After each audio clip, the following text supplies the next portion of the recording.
A continuación, nos orgullece presentar a Bárbara Bloise, periodista, académica, activista de derechos humanos y consultora en comunicación estratégica y género.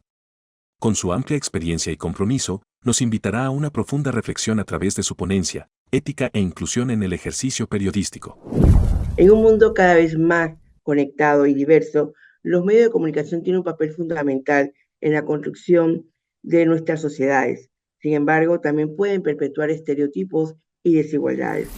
En esta presentación exploraremos los distintos desafíos y oportunidades que enfrenta el periodismo de Panamá en relación con la inclusión y la diversidad. Lo primero que es importante destacar aquí, la violencia como espectáculo. La violencia se ha convertido en un producto más para el consumo masivo y los medios de comunicación en su afán por captar más y por las audiencias a menudo presentan la violencia de manera sensacionalista, convirtiéndola en un espectáculo que atrapa pero no informa. Es así como la importancia que tiene la comunicación en la convivencia social se ve a través de cómo la sociedad evoluciona, cómo es menos tolerante, cada día vemos más linchamientos mediáticos con o sin razón.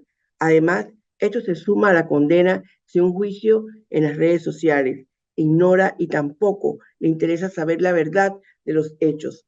Además, esto lo que nos dice a todos es que peligra la democracia, la convivencia y la tolerancia en nuestras sociedades. Es importante destacar que los medios de comunicación reflejan una realidad, pero también juegan un papel activo en esa construcción. A veces necesitamos o narramos la violencia de diferentes ángulos y muchas veces están cargados de esos prejuicios, esos estereotipos y esa discriminación que a la larga van creando una sociedad menos tolerante y más condenatoria ante lo que es diferente a lo que no entienden. El periodismo responsable debe buscar comprender las causas de la violencia, ofrecer múltiples perspectivas y promover la construcción de una sociedad más justa y equitativa basada en los derechos humanos. Es así como ese impacto importante de la violencia mediática que vemos todos los días en los periódicos, en las televisoras, en las emisoras, en los videojuegos, en la música, en las redes sociales, nos están diciendo que estas narrativas violentas tienen efectos perjudiciales en nuestra sociedad, porque generan miedo, desconfianza, crean la falta de sensibilidad en la población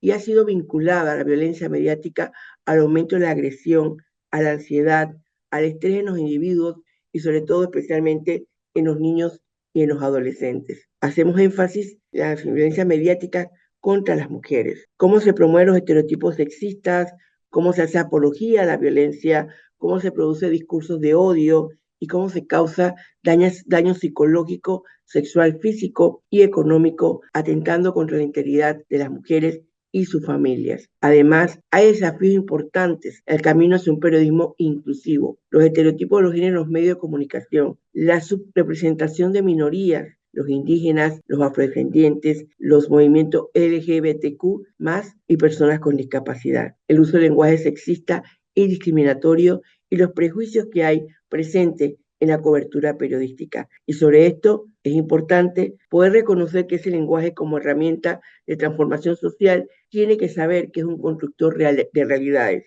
y que hay un beneficio directo en el mayor uso del lenguaje inclusivo, por todo lo que significa para nosotros como periodistas lograr esos desafíos en lenguaje inclusivo. Pero también para todo el movimiento de mujeres, de feministas, el poder desconstruir los mensajes que se envían a través de los medios de comunicación va a permitir cómo hacer los cambios y reconocer el poder inmenso que se tiene a través del lenguaje y el poder de la palabra para moldear percepciones, actitudes y comportamientos. En los medios de comunicación, esta herramienta adquiere una dimensión, una relevancia y efectivamente nos está indicando que esta sociedad, sin ningún tipo de miramiento, está condenando, está juzgando, está creando más y promoviendo más el discurso del odio. Entonces, tenemos que saber que nuestros grupos y nuestras coberturas tienen que darle un tratamiento diferente cada vez más de los grupos vulnerables como las mujeres, los adultos mayores, las mujeres mayores, las indígenas, los afrodescendientes, homosexuales y personas con discapacidad. El uso del lenguaje tiene que ser un instrumento de inclusión y no una fuente de discriminación y estigmatización. Entonces, ¿qué es importante en este tema? Bueno, los principales problemas que tenemos en nuestra cobertura. Mujeres que son reducidas a roles estereotipados, amas de casa, objeto sexual, cosificación, victimización. Los adultos mayores y las mujeres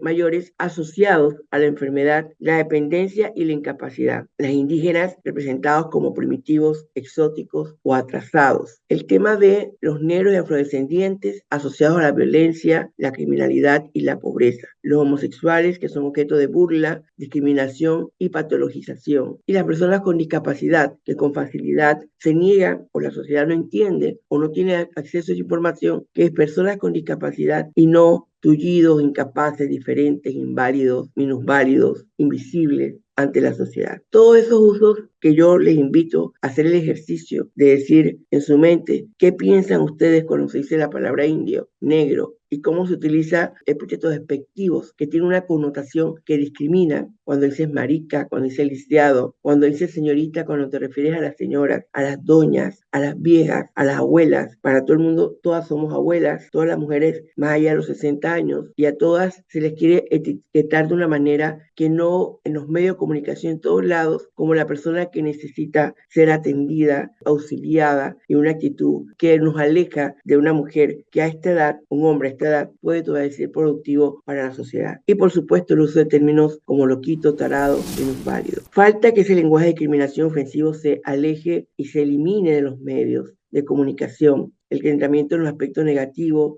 priorizar las noticias solamente en los estereotipos negativos, victimización, tratar a los grupos vulnerables como víctimas pasivas sin reconocer sus fortalezas y capacidades. Cuando se habla de una persona abusada y se nos dice que el tratamiento debe ser superviviente, ¿por qué ese término es el que se usa de acuerdo con psicólogos y las recomendaciones que nos hacen a los periodistas? El tema del sensacionalismo, que queremos vender la noticia, queremos que nos lean y al final, ¿cuál es el impacto con las personas realmente ante este tema? ¿Cómo se afecta su vida cotidiana? ¿Cómo aprenden los niños los diferentes lenguajes en este tema? Y bueno, el tema de los estereotipos y prejuicios, la discriminación y la violencia que ya lo he dicho, y que además el tema del uso del lenguaje respetuoso y no discriminatorio es fundamental para garantizar la libertad de prensa, de expresión y la dignidad de las personas, que es uno de los principios éticos. ¿Qué podemos hacer? Bueno, formación de periodistas, cumplir con los códigos de ética, ser autocríticos y reflexionar sobre lo que estamos haciendo, conocer todos los manuales, propuestas, guías, protocolos que nos dicen cómo es el tratamiento informativo de notas que tienen que ver con la violencia contra las mujeres, contra los sectores y las poblaciones vulnerables. La ética periodista es muy clara y hablamos del discurso de odio que creemos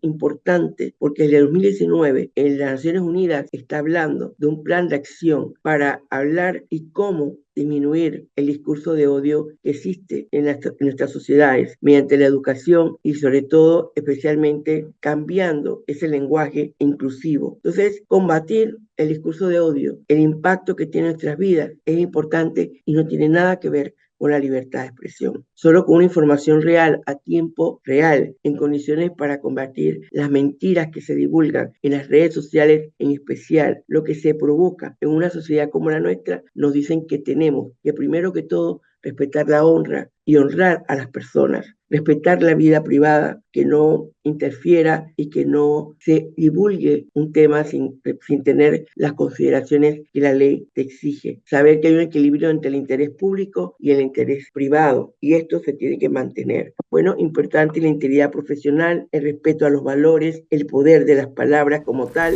y saber que ante sí es un reto democrático. Por ello es importante que hagamos una aproximación al uso de ese lenguaje basado en igualdad de género, reconocer que hay que conquistar la credibilidad y la centralidad social, saber que somos constructores de una realidad, saber que hay políticas de comunicación importantes para poder apoyar y comprometerse con los derechos humanos como un punto importante. Políticas públicas, responsabilidad de los medios, ciudadanías comunicacionales, para terminar, que tiene que ver con el derecho que debe existir una sociedad organizada, un organismo que defienda las audiencias a la nueva ciudadanía comunicacional, porque así es como la sociedad va a poder también darle salida a todos los aspectos importantes y en especial a lo que las redes sociales en este momento constituyen todo un escenario para dar ataques y vulnerar los derechos humanos y la dignidad de las personas. Finalmente, el futuro del periodismo es inclusivo, no puede haber libertad de expresión ni de prensa si no se respeta todas las libertades. Hacer un periodismo más justo y equitativo, más autocrítico y saber reconocer lo que nuestro maestro Javier Darío Restrepo nos dice, compromiso con la búsqueda de la verdad y el bien común, y lo que dice Ryszard Kapuscinski, que para ejercer periodismo ante todo hay que ser buenos seres humanos. Las malas personas no pueden ser buenos periodistas, y si se es una buena persona, se puede intentar comprender a los demás, sus intenciones, su fe, sus intereses, sus dificultades y sus tragedias. Esto es lo que quería compartir a manera rápida con ustedes, y bueno, queda la presentación para profundizar aún más en todo lo que existe en materia de comunicación, de periodismo inclusivo y de las nuevas maneras de expresar nuestro lenguaje. Muchas gracias.